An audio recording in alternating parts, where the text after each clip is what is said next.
അടുത്ത ചോദ്യമാണ് ശശി തരൂരിന് ഇന്ത്യൻ പ്രധാനമന്ത്രിയോട് ചോദിക്കാൻ പോകുന്നത്. കാരണം അദ്ദേഹം ഇവിടെ മാത്രമല്ല, ഇന്ത്യയിൽ പലയിടത്തും പ്രസംഗിക്കുമ്പോഴും അദ്ദേഹം ട്വീറ്റ് ചെയ്യുമ്പോഴും സോഷ്യൽ മീഡിയയിലും ഒക്കെ സ്ഥിരമായിട്ട് അലക്കുന്നൊരു ചോദ്യമാണ് അദ്ദേഹം പറഞ്ഞുകൊണ്ടിരിക്കുന്ന സംഭവമാണ്, ഇന്ത്യയിൽ ന്യൂനപക്ഷങ്ങൾ സേഫ് അല്ല. അദ്ദേഹം സ്ഥിരം പറയുന്നതാണ്. ആ ശശി തരൂരിനോട് കാര്യങ്ങൾ വളരെ വ്യക്തമായിട്ട് പറയുകയാണ്. ന്യൂനപക്ഷങ്ങൾ, അതായത് മുസ്ലിം കമ്മ്യൂണിറ്റി ആണെങ്കിലും ക്രിസ്ത്യൻ കമ്മ്യൂണിറ്റി ആണെങ്കിലും സിഖ് കമ്മ്യൂണിറ്റി ആണെങ്കിലും പാഴ്സി കമ്മ്യൂണിറ്റി ആണെങ്കിലും അവരേറ്റവും സേഫ് ലോകത്തിൽ ഇന്ത്യയിൽ മാത്രമാണ്. അവർ ലോകത്തിൽ ഏറ്റവും കൂടുതൽ സേഫ് ഇന്ത്യയിൽ മാത്രമാണ്. മുസ്ലിം കമ്മ്യൂണിറ്റി ഏറ്റവും കൂടുതൽ സേഫ്, ആ വാക്കാണ് ഉപയോഗിക്കുന്നത്, ഇന്ത്യയിൽ മാത്രമാണ്. പിന്നെ ചിലപ്പോൾ ശശി തരൂരിന് താല്പര്യമുള്ള കമ്മ്യൂണിറ്റി ഉണ്ടായിരിക്കും, ജിഹാദി കമ്മ്യൂണിറ്റി. താങ്കളോട് ചോദിക്കട്ടെ, പാലസ്തീൻ വിഷയവുമായി ബന്ധപ്പെട്ട് കോഴിക്കോട് താങ്കളൊരു ഐക്യദാർഢ്യം പ്രസംഗിക്കുവാൻ വേണ്ടി അവിടെ പോയി. അവിടെ ചെന്ന് ജിഹാദി ഗ്രൂപ്പ്, ടെറർ ഗ്രൂപ്പായ ഹമാസിനെ ടെറർ എന്ന് പറഞ്ഞപ്പോൾ താങ്കളെ അറ്റാക്ക് ചെയ്തത് ആരാണ്? ഈ പറയുന്ന സമാധാന ഗ്രൂപ്പ് തന്നെയായിരുന്നു. മുസ്ലിം ലീഗിൻ്റെ നേതാക്കൾ താങ്കളെ സ്റ്റേജിൽ അപമാനിച്ചില്ലേ, ലിറ്ററലി. അത് കഴിഞ്ഞ് സോഷ്യൽ മീഡിയയിലും മറ്റുള്ള മീഡിയയിലും താങ്കൾക്കെതിരെ അറ്റാക്ക് നടത്തിയില്ലേ? അപ്പം താങ്കൾ ഉദ്ദേശിക്കുന്നത് എന്താണ്? ഈ മൈനോറിറ്റി എന്ന് പറയുന്നത്, അതായത് മുസ്ലിം കമ്മ്യൂണിറ്റിയുടെ സേഫ്റ്റി എന്ന് പറയുന്നത് താങ്കൾ ഉദ്ദേശിക്കുന്നത് എന്താണ്? എൻ്റെ ചോദ്യമാണ്. ഏത് രീതിയിലുള്ള സേഫ്റ്റിയാണ് താങ്കൾ ഉദ്ദേശിക്കുന്നത്? അതായത് ഇന്ത്യയിൽ മുഴുവനും ബോംബ് വെക്കുക, അത് അവർക്ക് സപ്പോർട്ട് ചെയ്യുക, അതിനെ സപ്പോർട്ട് ചെയ്യുന്നവരെ, അതിനെ പിന്തുണയ്ക്കുന്നവരെ, സഹായിക്കുന്നവരെ, അതാണോ താങ്കൾ ഉദ്ദേശിക്കുന്ന മൈനോറിറ്റി സേഫ്റ്റി? അതേപോലെ തന്നെ ആലപ്പുഴയിൽ പ്രകടനം നടത്തുന്നു PFI. അവർ പറഞ്ഞ മുദ്രാവാക്യം അറിയാം, കയ്യും കാലും വെട്ടും, തല വെട്ടും, കൊല്ലും, അതിൽ ഹിന്ദുക്കളെ കൊല്ലും, ക്രിസ്ത്യാനികളെ കൊല്ലും. അവരെ കേന്ദ്ര സർക്കാർ അറസ്റ്റ് ചെയ്ത് ബാൻ ചെയ്തു. ഇതാണോ താങ്കൾ ഉദ്ദേശിക്കുന്ന മൈനോറിറ്റി സേഫ്റ്റി എന്ന് പറയുന്നത്? പ്രിയപ്പെട്ട ശശി തരൂർ, താങ്കൾ വളരെ എന്നെക്കാളൊക്കെ വളരെ വളരെ മുകളിൽ അറിവുള്ള ആളാണ്. താങ്കൾ ചില കാര്യങ്ങൾ വളരെ ചെറുതായിട്ടാണ് പറയുന്നത്. താങ്കൾക്കറിയാവുന്ന വസ്തുതയാണ്, ഇപ്പം വെസ്റ്റേൺ കൺട്രീസിൽ, അതായത് അമേരിക്കയാണെങ്കിലും യൂറോപ്പാണെങ്കിലും പല രാജ്യങ്ങളിലും മുസ്ലിം കമ്മ്യൂണിറ്റിയെ അടുപ്പിച്ചിട്ടുണ്ട് പലയിടത്തും. അവരൊക്കെ താമസിക്കുന്ന ഏത് ലെവലിലാണ് താങ്കൾക്കും അറിയാം. ഇപ്പോൾ പാരീസിലാണെങ്കിലും ഈ പറയുന്ന ഓസ്ട്രേലിയയിലാണെങ്കിലും ബെൽജിയത്തിലാണെങ്കിലും ഇവരെ അടുപ്പിക്കൂ, എവിടെങ്കിലും ഇവരെ അടുപ്പിക്കാൻ സമ്മതിക്കൂ? അവരുടെയൊക്കെ ജീവിത ശൈലി കണ്ടിട്ടുണ്ടോ?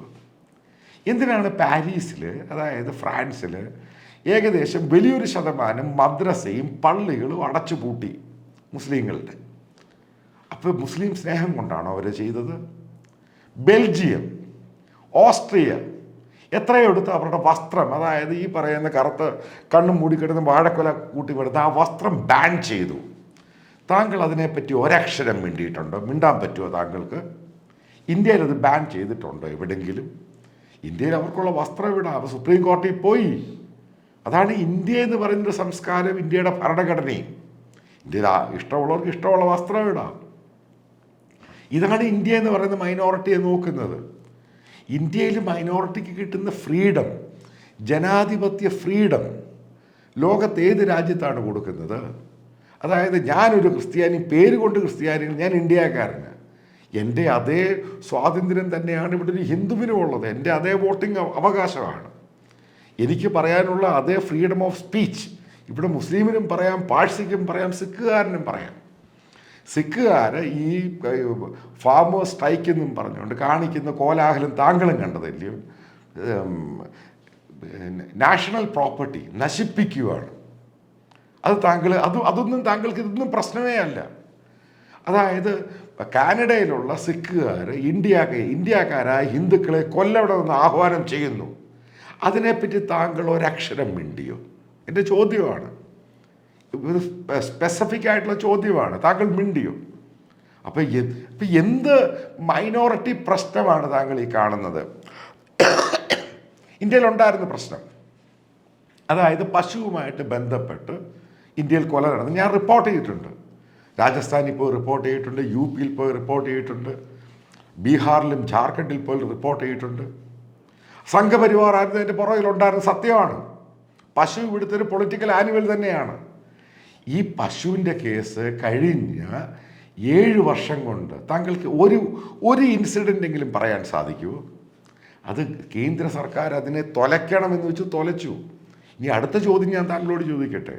ഈ പശു കേസുമായിട്ട് ബന്ധപ്പെട്ട് BJP-യിൽ അന്നുണ്ടായിരുന്നൊരു മന്ത്രിയുണ്ട്, യശ്വന്ത് സിൻഹയുടെ മകൻ ജയന്ത് സിൻഹ. അദ്ദേഹം ജാർഖണ്ഡ് ജയിലിൽ പോയി ഈ പശു കേസുമായിട്ട് ബന്ധപ്പെട്ടവർ ജയിലിൽ നിന്ന് ഇറങ്ങിയവർക്ക് സ്വീകരണം കൊടുത്ത ആ ഫോട്ടോയിൽ അയാളുണ്ട്. പിന്നീട് അയാൾ മന്ത്രിസഭയിലുണ്ടായിട്ടുണ്ട്, നരേന്ദ്രമോദി മന്ത്രിസഭയിൽ. ഇനി അതൊക്കെ പോകട്ടെ, ഈ പശുവുമായിട്ട് ബന്ധപ്പെട്ട കേസിൽ നിന്ന് ജയിലിൽ നിന്ന് ബെയിലിറങ്ങിയവർ ചില ആൾക്കാരെ കുറ്റവിമുക്തരാക്കി, ചില ആൾക്കാർ ബെയിലിൽ കേസ് ട്രയൽ നടന്നുകൊണ്ടിരിക്കുകയാണ്. അവരൊക്കെ ഇന്ന് ഏത് പൊളിറ്റിക്കൽ പാർട്ടിയിലാണ് താങ്കൾ പോയി അന്വേഷിച്ചിട്ടുണ്ടോ? ഇവരധികവും ഇന്ന് കോൺഗ്രസ് പാർട്ടിയിൽ, UP-യിലുള്ളവർ സമാജ്വാദി പാർട്ടിയിലും, ജാർഖണ്ഡിലുള്ളവർ മറ്റേ ഹേമന്ത് സോറൻ്റെ പാർട്ടിയിലും. ആ രീതിയിലാണ് ഗവൺമെൻറ് നടപടിയെടുത്തത്. അതായത് അതോടുകൂടിയാണ് ഈ പശുവുമായിട്ട് ബന്ധപ്പെട്ട ഈ സംഭവം ഇല്ലാതായത് ഇന്ത്യയിൽ. കാരണം അത് ഞാനും വളരെ ക്ഷുഭിതനായിട്ടാണ് റിപ്പോർട്ട് ചെയ്തത്. ഇവിടെ ആർക്കും ഇപ്പോഴും അവർക്ക് പ്രശ്നമൊന്നുമില്ല. ഇവരെല്ലാം BJP-ക്കാരായിരുന്നു, ഇവരെല്ലാം പരിവാറുകാരായിരുന്നു. ഇവർക്ക് പിന്നെ അവിടെ നിൽക്കാൻ പറ്റാതായി. അങ്ങനെയാണ് ഇവർ കോൺഗ്രസ്സിലും ഗെലോട്ടാണ് ഇവരെ സംരക്ഷിച്ച് ഇവർക്ക് ലോയേഴ്സിനെ വെച്ചിട്ട് ആ കേസ് ഇവരെ ഡിസ്ചാർജ് ചെയ്ത് കൊടുക്കുന്നത്. ഇതൊക്കെ ഒരു ഭാഗത്തുണ്ട്. ഇപ്പം നടക്കുന്ന ഏറ്റവും വലിയ പ്രശ്നം എന്തോ ഇന്ത്യയിൽ, അത് ഏറ്റവും ഇപ്പം നടക്കുന്ന മുസ്ലിം പ്രശ്നം എന്തുവാണ്? അതായത് ഈ വെള്ളിയാഴ്ച കുറേ കൂട്ടർ മുസ്ലിം കമ്മ്യൂണിറ്റിയിലുള്ളവർ പെട്ടെന്ന് റോഡ് ബ്ലോക്ക് ചെയ്യുന്നു, നിസ്കാരം നടത്തുന്നു, അവിടെ മുഴുവനും പ്രശ്നമാക്കുന്നു. ഇത് സ്ഥിരമായിട്ട് ഇപ്പോൾ ഇന്ത്യയിൽ ഉണ്ടാകുന്ന പ്രശ്നമാണ്. ഇപ്പോൾ ഓടുന്ന ട്രെയിനിൻ്റെ അകത്ത് പെട്ടെന്ന് ഒരു 10, 25, 30 പേര് വന്നിട്ട് ട്രെയിൻ മുഴുവനും ബ്ലോക്ക് ചെയ്യും. ട്രെയിൻ ഓടിക്കൊണ്ടിരിക്കുകയാണ്, അത്രയും ആൾക്കാർ ട്രാവൽ ചെയ്യുകയാണ്, അത് മുഴുവനും ബ്ലോക്ക് ചെയ്തിട്ട് നമാസ് നടത്തുന്നു. ഇത് അവിടെ മാത്രമൊന്നുമല്ല, റെയിൽവേ സ്റ്റേഷനിൽ, എയർപോർട്ടിൽ, ഇതൊക്കെ ഇന്ത്യയിൽ ഉണ്ടായിക്കൊണ്ടിരിക്കുക. ഇതിനെതിരെ ആളുകൾ പ്രതികരിക്കാൻ തുടങ്ങി. ഒരു കാര്യം ശശി സാറിനോട് ചോദിക്കട്ടെ, സൗദി അറേബ്യയിൽ സമ്മതിക്കുമോ? UAE-യിൽ സമ്മതിക്കുമോ? ഈ അറേബ്യൻ രാജ്യത്ത്, ഇസ്ലാമിക രാജ്യങ്ങളിൽ സമ്മതിക്കുമോ? ഇത് പറയും, ഇത് തെറ്റാണ്, മറ്റുള്ള ഒരാളിനെ ബ്ലോക്ക് ചെയ്ത് നിങ്ങളത് ചെയ്യാൻ പാടില്ല എന്ന് പറയുമ്പോൾ അതെങ്ങനെയാണ് ന്യൂനപക്ഷത്തിനെതിരായി പോകുന്നത്? സ്പെസിഫിക് ചോദ്യമാണ്. ഇത് നിർത്തേണ്ട സംഭവമാണ്. അതിൻ്റെ പബ്ലിക് ന്യൂസൻസ് ഉണ്ടാക്കരുത്. ഇവിടെ ഏത് മുസ്ലിം മോസ്കുകളിലാണ് ഇത് ബാൻ ചെയ്തിരിക്കുന്നത്? വളരെ കുറച്ച്, എത്രയോ യൂറോപ്പിലും അമേരിക്കയിലും പലയിടത്തും ഈ വാങ്ക് വിളിക്കാൻ പറ്റുമോ? പള്ളിയുടെ ശബ്ദം പുറത്തോട്ട് പോകാൻ പറ്റുമോ? എത്രയോ ഏഷ്യൻ രാജ്യങ്ങൾ ശബ്ദം പുറത്തോട്ട് പോകാൻ പറ്റുമോ? എന്താ അതിൻ്റെ കാര്യം? ഇവിടെ വാങ്ക് വിളിക്കുന്നതിനും പള്ളിയിൽ മുസ്ലിങ്ങൾ പോയി പ്രാർത്ഥിക്കുന്നതിനും അവിടെ വെള്ളിയാഴ്ച അവിടെ ക്ലർജീസ് സംസാരിക്കുന്നുണ്ട്. ഇവിടെ ഏതെങ്കിലും നിയന്ത്രണം ഇന്ത്യയിൽ ഏതെങ്കിലും സംസ്ഥാനത്ത് എവിടെങ്കിലും നിയന്ത്രണം ഏർപ്പെടുത്തിയിട്ടുണ്ടോ? ചില കാര്യങ്ങളൊക്കെ താങ്കൾ അറിഞ്ഞു തന്നെ, താങ്കൾക്ക് അറിയാവുന്ന വസ്തുതയാണ് ഇതൊക്കെ. യൂറോപ്പിലാണെങ്കിലും മറ്റു പല ഏഷ്യൻ രാജ്യങ്ങളിലാണെങ്കിൽ ഇതൊക്കെ ബ്ലാങ്കറ്റ് ബാനാണ് സംഭവം കൊടുത്തിരിക്കുന്നത്. ശബ്ദം പുറത്ത് വരാൻ പറ്റത്തില്ല. എന്തിനാണ്? ഇസ്ലാമിക രാജ്യങ്ങൾ, സൗദി അറേബ്യയിലാണെങ്കിലും മറ്റു പല ഇസ്ലാമിക രാജ്യങ്ങളിലും അവിടെ പ്രസംഗിക്കുന്നതിന് മുമ്പ് എന്താണ് പ്രസംഗിക്കുന്നത് അതിൻ്റെ ടെസ്റ്റ് അവിടെ റിലീജിയസ് മിനിസ്ട്രിക്ക് കൊടുത്തിട്ട് അപ്രൂവൽ കൊടുക്കാതെ പ്രസംഗിക്കാൻ പറ്റില്ല. അത് ഇന്ത്യയിലുണ്ടായിട്ടുണ്ടോ? ഇനി മറ്റൊരു കാര്യം താങ്കളോട് ചോദിക്കട്ടെ. ഇനി ക്രൈസ്തവരുടെ കാര്യം. ഇന്ത്യയിലെ ക്രൈസ്തവരെന്ന് പറഞ്ഞാൽ അവരുടെ സ്വാതന്ത്ര്യം, ഈ ക്രൈസ്തവർക്ക് ഈ സ്വാതന്ത്ര്യം ലോകത്ത് ഒരു രാജ്യത്തുമില്ല. ഞാൻ വളരെ കൃത്യമായിട്ടാണ് പറയുന്നത്. എനിക്കിത് ഗ്രൗണ്ടിൽ അറിയാവുന്ന കാര്യമാണ്. ഇന്ത്യയിലെ ട്രൈബൽ എത്ര ശതമാനം ഇന്ന് ഹിന്ദു ബിലീഫ്സിലുണ്ട്? അതായത് വലിയൊരു ശതമാനം ഇന്ത്യയുടെ ട്രൈബ്സും കൺവേർട്ടഡായി. അതിൻ്റെ കാര്യം എന്താ, കൺവേർഷൻ ഇവിടെ നടക്കുന്നില്ല, ഇഷ്ടം പോലെ നടക്കുന്നുണ്ട്. പിന്നെ പലയിടത്തും കൺവേർട്ട് ചെയ്യുമ്പോഴും ഇപ്പോൾ ഇന്ത്യയിൽ ഒരു കൺവെൻഷണൽ ഫാമിലിയാണ്, പല ഭാഗത്തും ഉണ്ടായ ഇഷ്യൂ ആണ്. അപ്പോൾ ആ ഫാമിലിയിലുള്ള ഇപ്പോൾ 5 പേരോ 10 പേരോ ഫാമിലിയിലുണ്ട്, അതിൽ 2 or 3 പേര് കൺവേർട്ടാകും, മറ്റുള്ള ഫാമിലി മെമ്പേഴ്സ് കൺവേർട്ടാകും. ആ ഫാമിലിയിൽ ഇഷ്യൂ ഉണ്ടാകുന്നു, അത് പിന്നെ നാട്ടിലൊരു ഇഷ്യൂ ആകുന്നു. അവിടെ ആ പാസ്റ്ററെ അങ്ങനെയുള്ളവരെ അറ്റാക്ക് ചെയ്യുന്നു. അത് ഉണ്ടാകുന്ന സംഭവം, അത് സ്വാഭാവികമാണ്. അതിൻ്റെ അകത്ത് വലിയ സംഭവമൊന്നുമായിട്ട് തോന്നുന്നൊന്നുമില്ല. എത്രയോ സംഭവങ്ങളൊക്കെ ഉണ്ടായിട്ടുണ്ട്. ഇതിൻ്റെ യാഥാർത്ഥ്യം ഞാൻ പോയി അറിഞ്ഞത്. അതായത് ചില കൺവെൻഷണൽ ഫാമിലി അവിടെ 1 or 2 പേര് കൺവേർട്ട് ആയി കഴിയുമ്പം അവിടെയുള്ള സീനിയേഴ്സും ആളുകൾ, അത് അവിടെയുള്ള നാട്ടുകാരും, കാരണം ഇത് നാട്ടിലൊരു ഇഷ്യൂ ആയി മാറുന്നു. പിന്നെ ആ പള്ളിയുമായിട്ട് പ്രശ്നം ഉണ്ടാകുന്നു. ഇതാണ് ഇവിടുത്തെ ഇഷ്യൂ. ഇതൊക്കെ ആമിക്കബിളായിട്ട് ഇന്ത്യ എന്നുണ്ടായി അന്ന് മുതലുണ്ട്. ഇതൊക്കെ ലോകത്ത് മുഴുവനുള്ള സംഭവമാണിത്. അതുമായിട്ട് ബന്ധപ്പെട്ട് ഈ പറയുന്ന പാസ്റ്റേഴ്സിനെയും ക്രിസ്ത്യൻ മിഷണറിമാരെയും എവിടെയാണ് തല്ലിക്കൊല്ലുന്നേ? പാകിസ്ഥാനിലോട്ട് നോക്ക്, ബംഗ്ലാദേശിൽ നോക്ക്, ശ്രീലങ്കയിൽ നോക്ക്, മറ്റുള്ള രാജ്യങ്ങളിൽ നോക്ക്, എന്താ സംഭവിക്കുന്നത്? അത് ഇന്ത്യ സംഭവിക്കുന്നുണ്ടോ? പിന്നെ ഇത് നോർമലായിട്ടുള്ളൊരു പ്രതികരണത്തിൻ്റെ ഭാഗമായിട്ട് ആ ഒരു പ്രതിഷേധം ഉണ്ടാകും. അത് ഇന്നോ ഇന്നലെ തുടങ്ങിയതൊന്നുമല്ല. കോൺഗ്രസ് ഭരിച്ചപ്പോൾ ഇതിൻ്റെ അങ്ങേയറ്റമായിരുന്നു.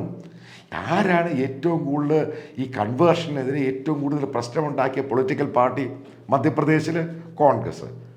കോൺഗ്രസ് പാർട്ടിയാണ് ഉണ്ടാക്കിയത്.